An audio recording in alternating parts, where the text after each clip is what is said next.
Bueno, llegamos al momento de las preguntas y respuestas. Si pueden escuchar. Okay. Muchas gracias, señor presidente. Recibimos entonces. Señor presidente, muy buenos días. Señor secretario, señor ministro, señora secretaria. Comenzamos con Leslie Sánchez de Guatevisión. Buenos días, presidente y funcionarios. Tengo varias preguntas.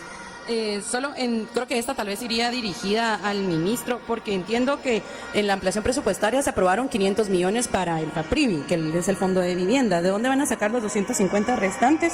Y se nos puede decir también este fondo de becas que también se anunció. Entiendo yo que no, bueno, de momento no se tiene todavía pues el plan, digamos, fue un anuncio. Si ya se tiene de dónde va a ser o si va a ser a través del presupuesto 2025 que se van a adquirir los recursos, se van a estar haciendo convenios con universidades privadas, cuáles se han tomado en cuenta, ¿verdad? Bueno, esas serían las preguntas sobre esos dos anuncios. Gracias. Muchísimas gracias. Sí, efectivamente en la ampliación presupuestaria se dispusieron los primeros 500 millones de este fondo y a lo largo de lo que nos queda de este año vamos a poder, según nuestras estimaciones, poder destinar otros 250 millones para que al terminar el año tengamos el primer tramo de 750. Pero tiene usted toda la razón, en este momento hay 500 y entre octubre y diciembre vamos a llegar a 750 como mínimo. Esto es como fruto de algunos ingresos y economías que se van a tener en otros ministerios y que van a permitir poder trasladar recursos hacia este fondo, que es una de las grandes metas del plan de gobierno. Sobre el Fondo Nacional de Becas, efectivamente lo que estamos haciendo en este momento es la estructura financiera. Ya se han anunciado que son 250 millones.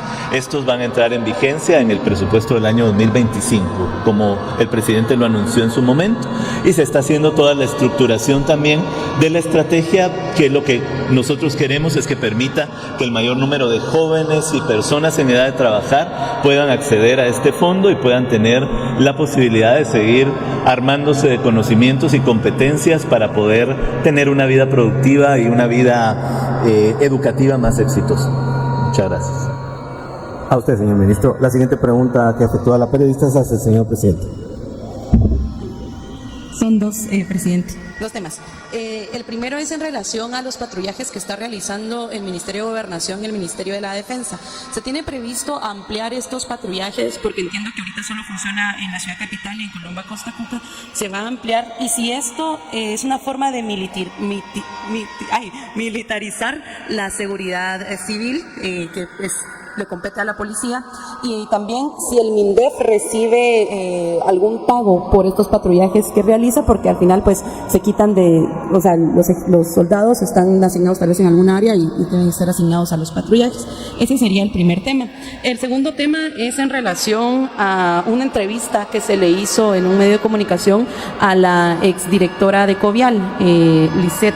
Ella estaba indicando que nosotros solicitamos en el chat de la presidencia si el ministro pudiera estar acá, pero no sé, tal vez usted puede solicitar que el ministro nos pudiera atender.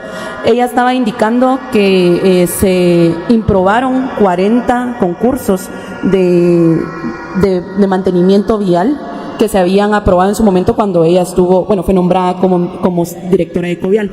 La pregunta es, ¿qué criterios utiliza el gobierno, no sé si es a través de usted o a través solo del Ministerio de Comunicaciones, para determinar si se aprueba o no se aprueba?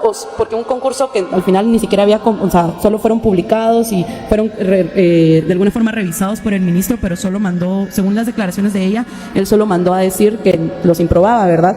¿Qué criterios están utilizando para definitivamente decir estos concursos no van? Y esta pregunta va en relación también a la baja ejecución que tiene Covial. Hasta el viernes tenía 33%.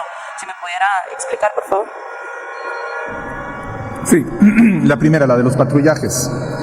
Mire, de ninguna manera hay una militarización, toda vez que la responsabilidad de los operativos continúa en manos de la Policía Nacional Civil.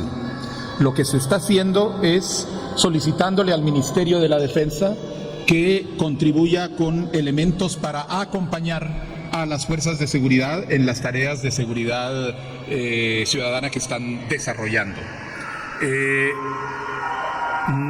De hecho, lo que tenemos, si usted sabe, lo que estamos haciendo ahorita es siguiendo una estrategia para mantener un mayor número de presencia policial en el territorio, especialmente en zonas afectadas. Es por eso que la Policía Nacional Civil, pues ahorita hay 2.400 nuevos policías que entraron a comienzos del año y ahorita hay una convocatoria para 3.500 nuevos policías. Precisamente por lo que estamos buscando es aumentar el número de elementos para poder tener un mayor nivel de presencia. Sin embargo, en tanto se cubre ese proceso de contratación y formación de estos nuevos policías, estamos recurriendo, el Ministerio de Gobernación está recurriendo a elementos del Ejército para acompañar a las fuerzas de la policía, pero en un marco que sigue absolutamente bajo control del Ministerio de Gobernación y de la Policía Nacional Civil, de manera que no hay una militarización. Sobre el tema de no conozco la entrevista que usted dice, no conozco cuál es el comentario que hubo alrededor de Improbación. Lo que yo le puedo decir es que los criterios que se utilizan para la selección son criterios eminentemente técnicos y que estén, primero, que aseguren la calidad de la prestación de ese servicio para que pueda hacer efectivamente lo que se requiere en términos de esa infraestructura específica de acuerdo a todos los requerimientos técnicos y todos los procedimientos establecidos en la ley, que sería el segundo criterio. Es decir, el otro criterio es asegurarse que todos y cada uno de estos procesos haya seguido y haya cumplido con todos los requisitos establecidos en ley y que no haya ningún tipo de interferencias externas alrededor de estas decisiones. Como no conozco el caso, no puedo elaborar más allá de eso, pero estoy seguro que el Ministerio de Comunicaciones le dará a usted información más precisa de esto. Y la baja ejecución que acusa es porque recuérdese que había un retraso en la asignación de los recursos a Covial, porque dependíamos de la ampliación presupuestaria y para que eso pudiera ampliarse. Ya fueron entregados y ahorita ya se está trabajando en las distintas zonas y se está avanzando en la asignación de esos recursos. Gracias, señor presidente. Continuamos con Eduardo Perea, de Radio Sonora. Señor presidente, muy buenos días, autoridades también. Quisiera consultarle, presidente, respecto a la atención que le dará a los manifestantes que se encuentran frente al Palacio Nacional de la Cultura. Ellos vienen de Nahualá y quisieran tener una reunión con usted, si eso va a ser factible. También quisiera consultarle, tal vez a la secretaria ejecutiva de Conred, acerca de la problemática que se vive en el kilómetro 36 de la carretera al Pacífico. Esta problemática de las inundaciones que se han registrado en este lugar tiene que ser atendida por el alcalde de Amatitlán o también corresponde a el gobierno de la República. Y para el presidente, ya que no hemos tenido a las autoridades de educación en las últimas conferencias de prensa, quisiera saber cómo está el cierre del ciclo escolar 2024 y pues aparte de los remozamientos que se han realizado de las escuelas durante todo el año y por cuántas escuelas van a terminar ya remozadas para el cierre del 2024. Gracias, presidente. Bueno, lo primero es que nos vamos a asegurar de que la ministra de Educación esté en una de las próximas conferencias de prensa para poder responder preguntas sobre el fin del año escolar, que me parece muy adecuado. Les puedo adelantar que, ha sido un año escolar muy intenso, pero también altamente satisfactorio en términos de los resultados que se han venido obteniendo. Estamos hablando en el tema del remozamiento de escuelas.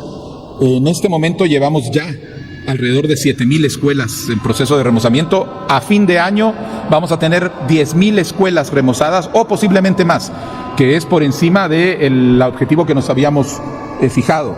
Pero no es solo las escuelas, es la distribución de libros. Hemos distribuido millones de libros de texto en todo el país para todos los alumnos.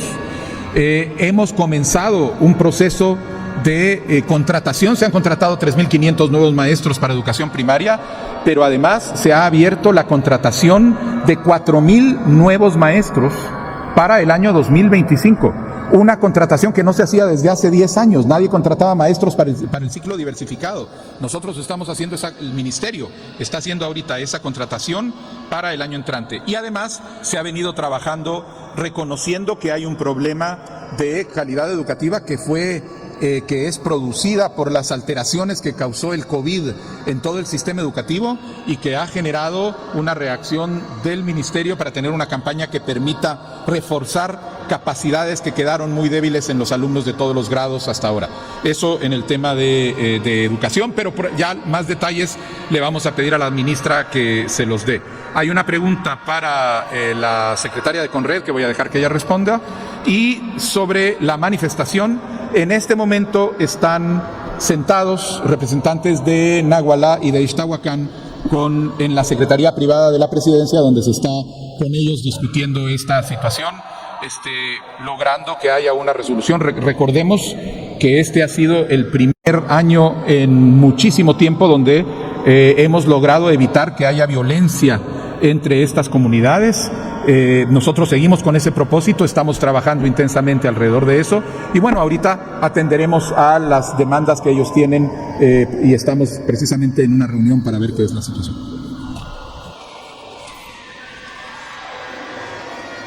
Muchas gracias por su pregunta. Realmente es como un híbrido porque está en la CEA 9 Sur y eso es responsabilidad del Ministerio de Comunicaciones, pero la parte de drenajes es parte de la jurisdicción de la Municipalidad de Amatitlán, por lo que tiene que haber una coordinación entre ambas instituciones para poder responder a la problemática de las inundaciones en Amatitlán.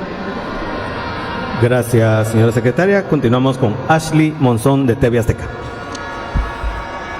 Buenos días, autoridades. Presidente, vemos que hace algunos días se publicaron algunas encuestas en donde los resultados que se han presentado califican al gobierno como con un sistema regular. Ante ello, no sé si usted está enterado sobre estos resultados que han emitido, donde también se habla sobre el bajo trabajo por infraestructura y seguridad en el país. ¿Qué opinión le merece ante estos resultados que se han presentado? Asimismo, me gustaría también que si usted pudiera comentarnos realmente cómo se está trabajando en cuanto a la seguridad. Vemos este fin de semana otra vez una ola de violencia. Son 2.093 casos que ha presentado 100, según la información de la PNC, por homicidios. Son 10 meses de gobierno, pero cómo se está trabajando la seguridad. La violencia es evidente en el país, presidente. Y también retomando el tema del periodista, ¿verdad? Usted nos comenta que usted tuvo una reunión con él, se hizo presente y le ha dado seguimiento, pero realmente el organismo ejecutivo, ¿cómo respalda al periodista? ¿Cuál es la labor que se está realizando para proteger al periodista? Porque en mi caso, hasta yo he sido víctima de agresiones por parte de diversos actores. Gracias. Bueno, a ver, primero del respaldo al periodista. Nosotros, en primer lugar, lo que hicimos fue garantizarles a ustedes el acceso a la fuente, y tienen un salón de prensa y tienen acceso libre al Palacio Nacional. Ese es como un punto de partida. Como punto de partida, además, de una política de apertura para poder permitirles cubrir su función. Lo segundo es que el Ministerio de Gobernación desengavetó una iniciativa de tener un mecanismo de protección a defensores de derechos humanos y periodistas que los gobiernos anteriores habían olvidado y habían dejado empolvándose. Se sacó, pero no únicamente se volvió a poner a trabajar, sino que además se convocó y se estableció una mesa donde están participando los distintos actores implicados, incluyendo periodistas, en la definición de los mecanismos mediante los cuales este mecanismo, que fue ordenado, si usted recordará, por la Corte Interamericana, está funcionando. Y entonces estamos claramente conscientes de que desde las instituciones tenemos que contar con mecanismos para poder proteger a los periodistas o a cualquier persona, en este caso defensores de derechos humanos o que hacen denuncia ante cualquier situación de problema o de acoso. Y lo principal es la respuesta efectiva en la denuncia. En el momento en el que haya alguna amenaza, alguna situación de agresión, se necesita hacer la denuncia respectiva para permitirle a las instituciones dar la respuesta adecuada. Nosotros no únicamente valoramos la función de la prensa, creemos que es un componente sustancial en la democracia y por eso estamos comprometidos a protegerla, y trabajando juntos creo que vamos a poder avanzar para hacerlo efectivamente. Sobre la encuesta, sobre el tema de seguridad, nosotros tenemos una estrategia que comencé en la pregunta que le respondía a doña Leslie. La pregunta tiene varios ejes, la respuesta tiene varios ejes. El primero es aumentar el nivel de presencia policial efectiva en las calles y especialmente en las zonas rojas. Este operativo combinado que estamos haciendo ahora responde precisamente a la necesidad de contar con una mayor presencia en esas zonas. Por eso ustedes van a ver que se están estableciendo como puntos de control, campamentos en algunas zonas donde se están instalando estos equipos combinados que están bajo coordinación de la Policía Nacional Civil, pero que aumentan con estos elementos la presencia. ¿Por qué? Para que en estas zonas donde se ha identificado que hay mayores índices de violencia, se pueda llegar a esta población, estas fuerzas, para permitirle a la población un desplazamiento más libre y inhibirse de esta situación. La segunda parte de la estrategia está relacionada con el hecho de que la extorsión desafortunadamente sigue siendo uno de los principales crímenes que afectan a los guatemaltecos, a las familias guatemaltecas, y lo que hemos hecho precisamente es todo un proceso de trabajo para recuperar el control de las cárceles del país para evitar que, como había sucedido, las cárceles estuvieran prácticamente funcionando como universidades del crimen y que desde ahí se hicieran los operativos. Ha tenido el Ministerio de Gobernación que entrar a la cárcel del Infiernito para poder descubrir el alcance de esa penetración. Recuerdan ustedes que tenían inclusive instalaciones de cables de fibra óptica construida dentro de las paredes que habían ido haciendo los reos a lo largo del tiempo, tenían caletas construidas adentro de las paredes, tenían piscina, tenían zoológico, es decir, tenían un control absoluto y habían llegado a una colusión completa con los guardias que estaban ahí. Entonces, el proceso que nosotros tenemos es un proceso de recuperación de las cárceles. El Infiernito estará pronto para recibir ya con una nueva estructura, con nuevos guardias, con nuevos mecanismos de seguridad de alta tecnología, para evitar que se repita lo mismo, y vamos a estar haciendo lo mismo en las distintas cárceles del país. Además de que estamos construyendo nuevas cárceles para lograr deshacinar la población carcelaria que está en ese momento. Eso genera, esa es parte de los hechos concretos que se están haciendo y que tienen algún tipo de impacto. En realidad, lo que estamos viendo ahora es que hay una serie de crímenes particularmente violentos y gráficos que son cometidos muchas veces por pandillas en ciertas zonas, que son los que están generando esa sensación de inseguridad en la que viven las familias guatemaltecas. Por eso nosotros estamos reaccionando de esta manera, para lograr que con estos métodos y con una mayor profesionalización vaya bajando la incidencia. Cabe señalar que la tendencia a la baja del número de homicidios continúa, y ese es un dato que no es del gobierno, es un dato de instituciones que están fuera del gobierno. El problema es la concentración de violencia que está teniendo ahora. Ese es el nuevo fenómeno en ciertas regiones, y que lo que hace es que eleva la percepción de tipo general. Pero estamos entendiendo el fenómeno y respondiendo a él. Gracias, señor presidente. Continuamos con Dalia Mendoza, del diario La Hora. Perdón, presidente, solo le faltó lo de la encuesta, pregunta. Como las encuestas. No, estamos, efectivamente. Sí, hemos visto el resultado de las encuestas, los estamos tomando en cuenta. Yo le diría, no es que nos preocupen, nos ocupan. Entendemos que es necesario que la población tenga claro el nivel de acciones que está haciendo el gobierno. Por ejemplo, le puedo dar un dato. Si usted consulta los datos de ejecución en primer año de gobierno de los últimos 5 gobiernos, nuestro gobierno está por encima de los últimos 5 gobiernos en su primer año. Y sin embargo, la percepción que hay es de que no se está trabajando. Tenemos problemas concentrados en algunos ministerios en donde ha habido, por razones de cuello de botella y de los problemas de lucha con la corrupción, una ejecución más baja, pero tenemos esos niveles de ejecución, y por eso lo que estamos claros es que tenemos que encontrar los mecanismos para que la población pueda tener acceso a el hecho de que, por ejemplo, nunca durante un primer año se habían remozado tantas escuelas. El año pasado, durante el gobierno anterior, no se había inaugurado un solo puesto de salud. Durante mi gobierno, antes de que termine el año, ya llevamos 31 y seguimos contando, que estamos en la construcción de hospitales, que estamos contratando por primera vez en 11 años 4,000 maestros para el ciclo diversificado, que estamos ampliando el número de policías. Hoy, en diciembre de este año, vamos a tener 6,000 nuevos policías contratados para que vayan a las calles, y así sucesivamente, que el gobierno va haciendo esfuerzo para responder a las necesidades de la población. Pero vemos las encuestas y lo que entendemos es que tenemos que seguir trabajando para responderle a la población. Gracias, señor presidente. Hoy sí, Dalia Mendoza, del diario La Hora.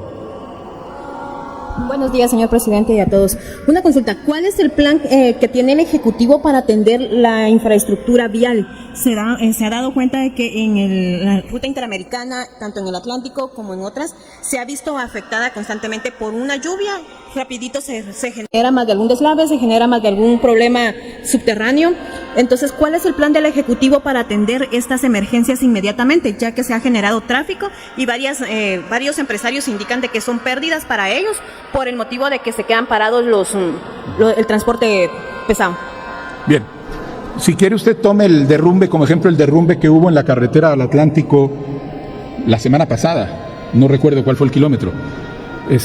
Nosotros no podemos controlar la naturaleza ni lo que sucede. Hubo un derrumbe, tapó la carretera. De manera inmediata, entre el Ministerio de la Defensa, el Ministerio de Comunicaciones, en coordinación también con actores privados que colaboraron, se actuó y en términos de días se logró limpiar la carretera para que se pudiera restablecer el tráfico. O sea, es sobre la capacidad de respuesta que hay y es ahí donde estamos trabajando para poder hacerlo. El Ministerio de Comunicaciones lo que ha hecho ahora es sacar a licitar no los tramos carreteros, sino las zonas del país para entregárselo a compañías que ahora van a quedar como responsables de asumir precisamente el mantenimiento de las carreteras y responder a ese tipo de problemas. Aparte, tenemos el Ejército de Guatemala que en coordinación con el Ministerio de Comunicaciones moviliza a donde es necesario al batallón de ingenieros para lograr liberarlo. Desafortunadamente, este tipo de eventualidades no van a dejar de suceder porque se caen carreteras, por la inclemencia del tiempo. Lo que tenemos que asegurarnos es que tengamos la capacidad de respuesta necesaria y eso es en lo que estamos ocupándonos en este momento. Gracias, señor presidente. Continuamos con Erika Manuel, de Radio Punto. Muy buenos días, señor presidente, autoridades. La primera pregunta es sobre si tienen previstas reuniones con todos los gobernadores. No la escucho, disculpe. Bueno, ahora sí me escucha. Mejor. Gracias. Ok. Mi pregunta es si tienen algunas reuniones con los gobernadores departamentales del país para ver cuáles serán las prioridades de los últimos 2 meses para culminar el año. Y también tengo una pregunta para la secretaria ejecutiva de la CONRED sobre si ya tienen alguna información de cuándo ingresarán los frentes fríos al país y si también hay algún plan de la CONRED para ver qué municipios y departamentos podrían ser los más afectados. Gracias. Sí, la Secretaría de Coordinación Ejecutiva de la Presidencia está en coordinación con los gobernadores para precisamente alinear el trabajo en el curso de estos últimos meses. Recordemos que a partir de enero del año entrante va a entrar en funciones los nuevos gobiernos departamentales y se está trabajando en la Secretaría de Coordinación Ejecutiva con las otras instancias del Estado, la Secretaría de Planificación, etcétera, para crear el marco y se va a estar trabajando con las gobernaciones para preparar esa implementación de esta nueva estrategia. Secretario. Sí, buenos días. Tenemos previsto que más o menos a mediados de noviembre van a entrar los frentes fríos, ese es el pronóstico que nos da el INSIBUME, pero todavía hay que esperar, ¿verdad? O sea, todavía estamos en temporada de lluvias, todavía hay huracanes en el Atlántico y en el Pacífico que nos pueden afectar. Y esperamos qué departamentos serían los más afectados, precisamente toda la parte de occidente, que es donde más se sufre frío, ¿verdad? San Marcos, Quetzaltenango, Totonicapán, también Alta Verapaz, o sea, ahí no, o sea, suele suceder donde hay más frío, ¿verdad? También aquí en el departamento de Guatemala dependerá de cuántos frentes fríos ingresen y cuánto descienda la temperatura. Habrá que esperar a la segunda semana de noviembre. Gracias, señora secretaria. Continuamos con Prainer Ruiz de Alba Visión. Presidente, buenos días y autoridades. Presidente, ¿cómo avanza el pago de los 1,000 quetzales para las personas de escasos recursos, el que usted había anunciado ya hace un par de meses? Y para la secretaria ejecutiva de Conred, en los últimos días, como medio de comunicación, hemos evidenciado que muchas de las personas de los departamentos han mencionado que a la hora de llamar al número de Conred, pues se mantiene saturada la línea. ¿Habrá algún problema con esa línea o es por las altas llamadas por derivado de la tormenta que pasó el fin de semana? ¿Es que se mantiene? ¿Y si habrá algún mecanismo de poder mejorar de repente algún call center por emergencias? Gracias. Sobre el pacto en el MIDES, el aporte, efectivamente la preparación de las listas y asegurarse que las listas estuvieran libres de las redundancias clientelares que se habían puesto durante años hizo que se retrasara el proceso porque había que ir revisando que efectivamente las personas que van a recibir el bono es la persona que la necesita. Ese proceso ya terminó y en las próximas semanas, yo no sé si realmente en 2 semanas, vamos a estar haciendo ya las entregas en los departamentos de este bono. Antes de darle la palabra a la secretaria de Conred, el secretario el ministro de Finanzas me recordaba, para complementar la respuesta sobre el mantenimiento de las carreteras, que en el nuevo presupuesto viene precisamente en los fondos destinados a comprar maquinaria que va a ser dispuesta regionalmente para poder atender más rápidamente por parte del Ministerio de Comunicaciones este tipo de incidencias. Maquinaria que hoy no existe y que entonces por eso dificulta mucho la movilización rápida para poder atender estas cuestiones. Secretaria. Gracias. Solo quiero aclarar, cuando me preguntaron sobre el kilómetro 36, es jurisdicción de Palín, es ahí el kilómetro, no es Amatitlán. Sí, efectivamente se satura. Todos llaman, todos tienen una emergencia. El fin de semana, desde el viernes estuvo saturado el teléfono y eso nos ha complicado mucho la atención a las personas. Pero les recuerdo que transmitan ustedes a la población que para eso funciona el sistema escalonado de Conred. O sea, a quien tienen que dirigirse es a su autoridad local y después ellos al gobernador departamental y así sucesivamente a la Secretaría Ejecutiva de la Conred. O sea, la comunicación tiene que ser directa a su localidad respectiva o a los cuerpos de socorro. Pero a pesar de eso, también estamos trabajando con el Ejecutivo en ver cómo se instala un call center como el 911 en los Estados Unidos, para tener algo similar en Guatemala para poder responder más rápidamente y tener más personal asignado a atender el teléfono. Muchas gracias. A usted, señora secretaria. Continuamos con Sofía Araujo de TVGT Noticias. Solicitamos, por favor, celeridad en sus preguntas. Presidente, muy buenos días, señor ministro, secretaria. 2 preguntas para usted, señor presidente, y una para el señor ministro de Finanzas posteriormente. La primera es, hoy se tiene prevista la elección de junta directiva en el Congreso. Sabemos que pues, es importante para el destino de muchos recursos próximos para el gobierno. Algunos diputados mencionan que hay alianza del oficialismo, incluso el oficialismo lo mencionó, de parte de ellos hacia con el partido político UNE y también con Cabal. Se ofrecieron 30 millones de quetzales a cada diputado si se aprobaba esta junta directiva que esperan apoyar al señor Neri Ramos. ¿Es esto cierto, señor presidente? Esa sería mi primera pregunta y que usted me comente si esos proyectos pues, se van a realizar o cómo lo van a trabajar.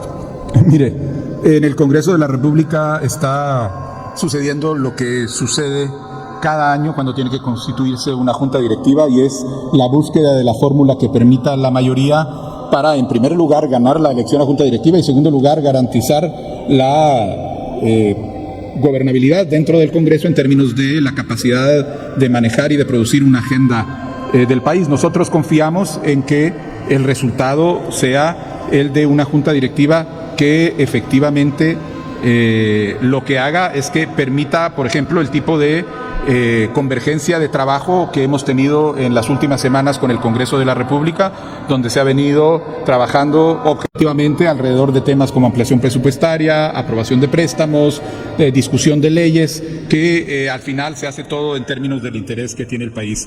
Y lo de los 30 millones de quetzales, sí, por supuesto que es mentira, pero en fin, eso ya es parte de los rumores que siempre existen. La segunda, presidente, es en relación, perdone que continúe con el tema de la entrevista de la exdirectora de Covian, la ingeniera Elisete Benítez. Ella mencionaba que mucho, digamos, de las situaciones que paralizaban los proyectos y que considera incluso que el ministro no quiso estos 40 proyectos adjudicar es la falta de certeza jurídica. Desde que se lanzó el caso B400 días de corrupción, muchas de las juntas de licitación temen poder adjudicar proyectos a empresas que no están denunciadas en el Ministerio Público, tampoco en los tribunales, y tampoco se les ha cancelado el NIT. ¿Cuál podría ser entonces? ¿Se van a denunciar estas empresas para que no afecten el trabajo de las juntas de licitación y levantar los proyectos? Porque hasta el momento se trabaja sobre supuestos, mencionaba ella. Se supone que trabajaron en el gobierno anterior, ya son corruptos, en el de muchísimo antes, pero son supuestos hasta que no haya una orden de juez, mencionaba ella, o bien se les cancele el NIT.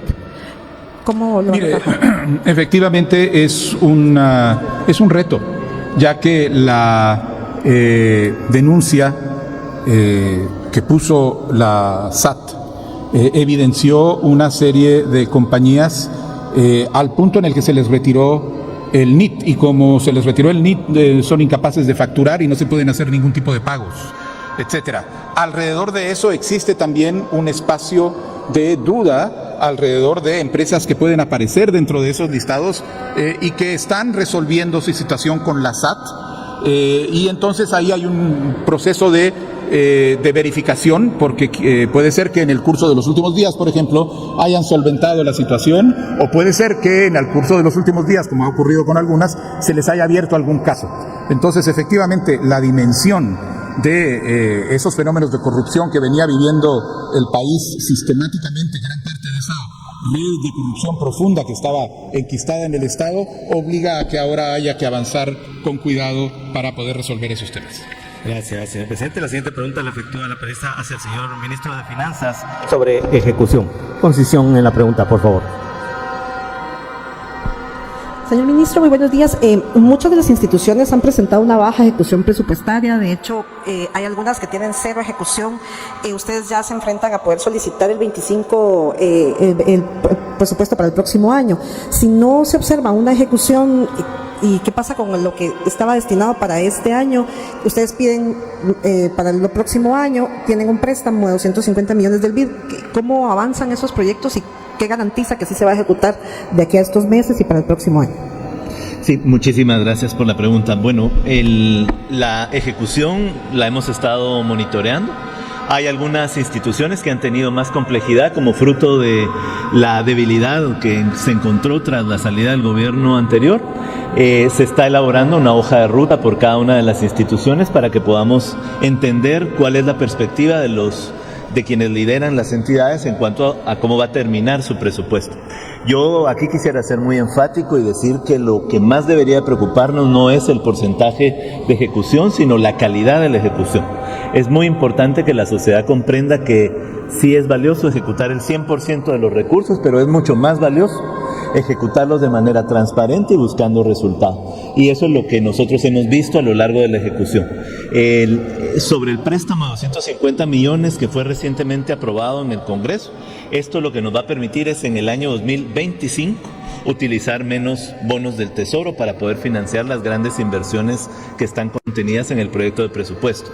Aprovecho a reiterarles que el proyecto de presupuesto para el año 2025 incluye 1% más de Producto Interno Bruto destinado a las inversiones, y por eso es importante tener la comprensión de que lo que estamos buscando es mejores resultados y no solo la ejecución total de los recursos. Pero en síntesis decirle que nuestra expectativa es que se va a lograr ejecutar en torno al 95-98% del presupuesto total de este año. Muchas gracias. Gracias, señor ministro. Señor presidente, la última intervención es de Andrea Palacios de Canal Antiguo. Buenos días, presidente. Buenos días, autoridades. Mi pregunta es sobre el fondo de la primera vivienda. ¿Con qué entidad bancaria la van a trabajar? Y también, ¿cuáles son los requisitos o qué personas van a tener acceso a este fondo? Bueno, muchísimas gracias. Como lo manda la ley, el decreto 17-2024, que es el que aprueba el Fondo de Adquisición de Primera Vivienda, está destinado a manejarse en el Banco Crédito Hipotecario Nacional. Hemos comentado que probablemente la tasa se va a anunciar en unos días la tasa para estos créditos va a ser en torno al 5%. Está destinado a familias que tengan un ingreso de entre 2 y 4 salarios mínimos y van a permitir las adquisiciones de inmuebles de casas hasta por un monto de 600,000 quetzales, pagaderos hasta por 40 años. El objetivo del fondo es que el mayor número de hogares guatemaltecos que carezcan de vivienda puedan acceder a un crédito muy barato, en muy buenas condiciones, y que esto pueda permitir generar las condiciones de bienestar. Y el otro, muchas gracias, presidente. Y el otro tema que es importante y es una innovación es que las familias pueden escoger en dónde vivir. Pueden ir a los proyectos y decir, yo quiero vivir en este proyecto, en esta zona, y creo que eso es un incentivo enorme. Nunca había existido un fondo de primera vivienda. Este es el primero desde que se fundó el Crédito Hipotecario Nacional, y es una política social y económica porque también reactiva la economía, crea condiciones para más inversión y por supuesto para más empleo. Muchas gracias. Muchísimas gracias por la información. Muchas gracias. Y bien, hasta acá el video de hoy. Recuerden que ustedes tienen la última opinión que pueden dejar acá abajo en la cajita de comentarios. Dicho esto, nos vemos hasta el siguiente video. Adiós.